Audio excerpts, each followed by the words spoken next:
Bit mysterious, yes. Well, I think she has to be. You know, the whole point with Celestia is to put out lessons and objects and objectives for her followers to go get and to follow and to do, so that they learn something. They learn what I've already learned, I guess. So that's where the mummy part comes in.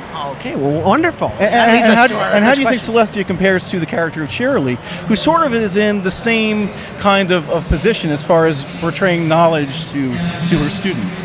Well, Cheerilee gets to have way more fun. I mean, witness the episode with Big Mac, right? Oh, yes, Absolutely. yes. So, Shoopy doopy doopy. You know, Cheerilee's probably closer to my character in real life because I'm a bit of a goofball. And I'm also a big klutz. So I think that's what I like about Cheerilee. She's not really perfect. Princess Celestia is a little intimidating to live up to, you know?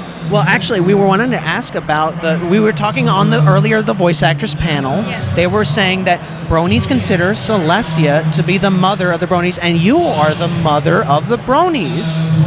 Wanted to know, are you the mother? Busy. Oh, yes. Are you the mother of the voice actresses? We were curious what goes on. We saw a lot of the interaction where we had a bit of a dialogue and a lot of funs and jokes. Is Nicole Oliver the mother of the voice actresses? Or is she one of the kids too? Yeah, I go both ways. How's that for an equal opportunity answer that can be taken in a myriad of different directions? What is the dynamic like when you're in the recording booth with everybody else? It is so much fun in the booth. It is just, it is what you saw earlier.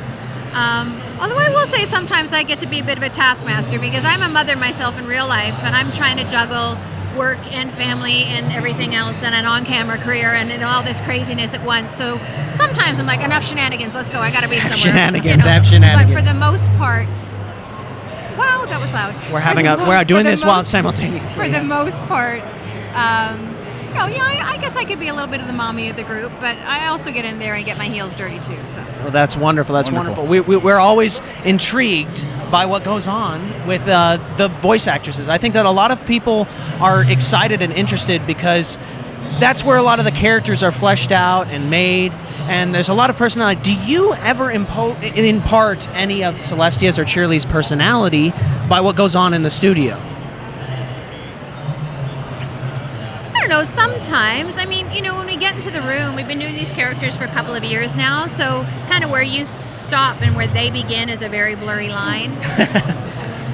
But it's just a lot of fun. I mean, what you think it's like in the studio is what it's like in the studio. Oh, wonderful. It is an amazing job, and I feel very blessed to be able to do it.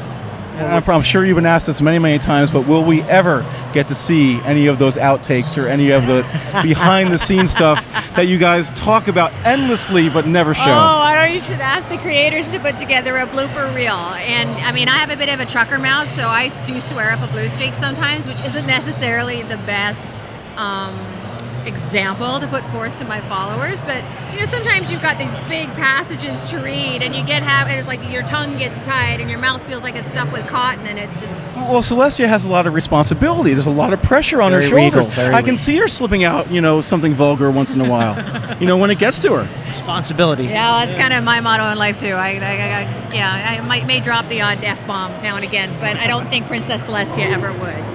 She may think it inside, but she'd never show it. That is the difference between her and I. I show it a little bit more. Well, was there a particular episode that was particularly fun for you to do, whether it was Cheerilee or Celestia?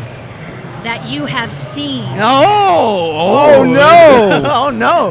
Please do not tease us like that. That's horrible. Oh. Well, the Big Mac episode when I drink the love potion, love it. I love interacting with the Crusaders. I think they're so wonderful. And I am very much then a mother when they're in the studio, because those girls are, well, now I guess between about 11 to 14. But, at first when they were for some of them, this was their first big cartoon jobs. Do you see a lot of that interaction of the craziness and joking going on even when it's 11-year-olds too? No, we're mindful. We are mindful as adults when there are children present. I see. And I make sure too. That's probably where my maternal instinct comes in, right? We don't need to make them grow up any quicker than they already will in this business. Well, that's wonderful. And so you are the Celestia and Cheerilee. What other cartoons do you work on currently, or have worked on? Oh gosh, I've worked on over 100 shows Wonderful. in my over 20-year career. Anything new coming up? I have some new shows coming up that I'm not at liberty to discuss yet. Oh, but, okay. More foretelling. They're going to be huge, and you'll know about it soon enough. Well, we're really excited Fantastic. about that. We're really excited about that going on. And so what we're wanting to see, if there's anything that you'd like to say to the bronies that are watching here right now. Well, I just want to say thank you so much for your continued love and support. And we feel it, and we try and give it back in our performances and to the show to you. So without you, I don't think this would, we would still be here doing it. I think the fans are a big part of why the show is successful and why it keeps going on and on and on. Well, we're so happy that you're involved with it, that you're there, and everyone writes, Dear Princess Celestia, we love the show, and we wanted to keep seeing it going on. We're so happy that season 3 is coming, and we're so happy that you're here. And thank you very much for coming and talking with us. Anytime, anytime. Thanks for having me. We really appreciate it. And actually, right before we go, I think your biggest fan, Literally, is right physically, here, your biggest fan. the manliest brony in the world, Dusty Cat, would like to say hi. Oh, isn't that's a wonderful, wonderful. Oh, yeah. I graduated with Cheerilee in '86. Oh, did you? Yes, I think so. I think I dated her once or twice. That could be an episode in and of itself. In and of I'm itself. sure it could. On my show, it has been. Very good.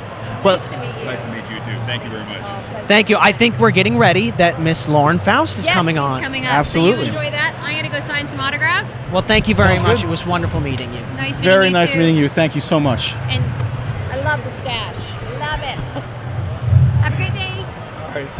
Nicole Oliver, ladies and gentlemen, Once again, we're broadcasting with the Everfree Radio. This is Joe Stevens. and TechRat Again, you can follow us at Joe Stevens Inc. and at TechRat076. this is the Everfree live stream broadcast, and I think we're going to go right to the main stage now for Lauren Faust. Enjoy, guys.